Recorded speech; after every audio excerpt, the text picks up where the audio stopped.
Temple president Bitra Srinivasarao గారికి,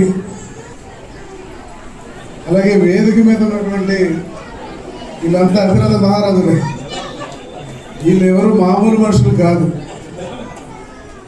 ఎవరి సామర్థ్యం వాళ్ళకు ఉంది కాబట్టి ఇక్కడ ఒక్కరి గురించి అనేవి కాదు, కానీ అందరూ ఎవరి సామర్థ్యం వాళ్ళు ఉన్నవాళ్ళే. ధైర్యంగా మీరందరూ భావించాల్సిన విషయం ఏంటంటే మా కులంలో ఏమీ తక్కువ లేదని మీరందరూ భావించాలి. సో వారందరికీ పేరు పేరున నమస్కారాలు. అలాగే నూతనంగా ఏర్పడినటువంటి కమిటీకి మనస్ఫూర్తిగా నా అభినందనలు తెలియజేస్తున్నాను. ఒకరిద్దరి గురించి చెప్పక తప్పదు నాకు. అందే మురళీకృష్ణ గారు, వరప్రసాద్ గారు, అందే మురళీ వరప్రసాద్ గారు, ఆయన గురించి చెప్తాను. వారు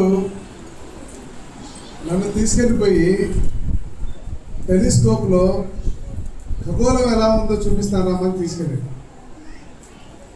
అలాగే నా సూలూరుపేట ఇంజనీరింగ్ కాలేజ్ కానీ, అలాగే నాకున్నటువంటి విజయవాడలో ఒక ఇంజనీరింగ్ ఆర్కే కాలేజ్ ఉంది, ఆ కాలేజీకి కూడా వెళ్ళి అక్కడ మా స్టూడెంట్స్ కూడా వారికి సంబంధించిన కొన్ని విషయాల్ని మా స్టూడెంట్స్ కూడా చెప్పి ప్రభావితం చేసినారు.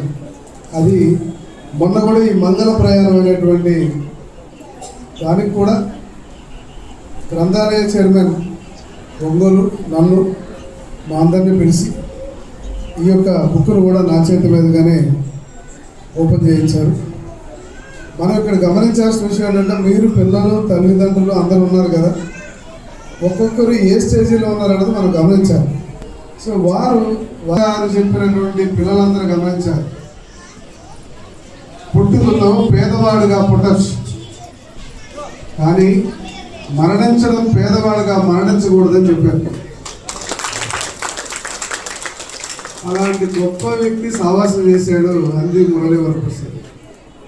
మామూలు విషయం కాదు ఇది, మీరు గుర్తుపెట్టుకోండి. ఇక అంతే కనకవర ప్రసాద్ గారు అంటారా, వారి వైఫ్ అవునా ఇక్కడ వాళ్ళిద్దరూ నేను గెలిస్తే ఆ మహాలక్ష్మి అమ్మవారికి 100 కొబ్బరికాయలు కొట్టారని 100-200 మంది నాకు తెలియదు. అలాగే పెద్దోళ్ళిద్దరు అలాగే కూర్చున్నారు, ఏంటో చెప్తా ఉన్నారని చెప్పి నా పనిలో నేను వెళ్తున్నా. అరే 2 గంటలైనా నేను వెళ్ళలేదు. చూస్తే నా గెలుపు కోసం ఆయన ఎదురు చూసి వాళ్ళిద్దరు భార్య భర్తలు నేను వెళ్ళి మొదటి కొబ్బరికాయలు కొట్టిన తర్వాత వాళ్ళ తర్వాత కొబ్బరికాయలు కొట్టారు.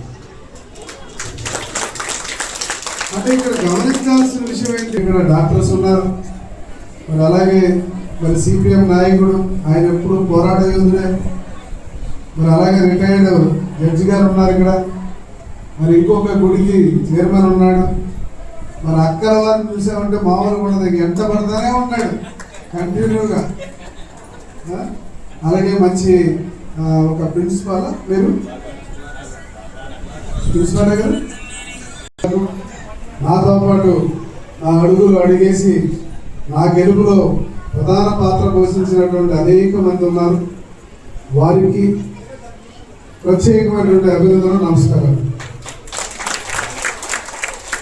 విద్యార్థులకు నా ఆశీస్సులు. పెద్దలు మనందరికీ మార్గదర్శకులు. మనకే కాదు, చంద్రబాబు గారు కూడా ఆయన అంటే బాగా ఇష్టం. చంద్రబాబు గారు కూడా ఆయన అంటే ఇష్టమే. అందువల్ల ప్రజాబంధు ప్రగడపాటయ్య గారు వారి యొక్క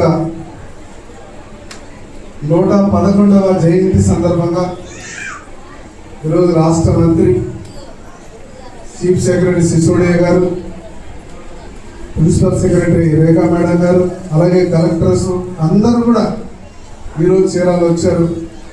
అద్భుతంగా ఒక పండగ వాతావరణంలో పెద్దల్ని వారిని మరణం చేసుకోవడం, గుర్తుపెట్టుకోవడం అనేది మనందరికీ గర్వకారణం అని చెప్తాను.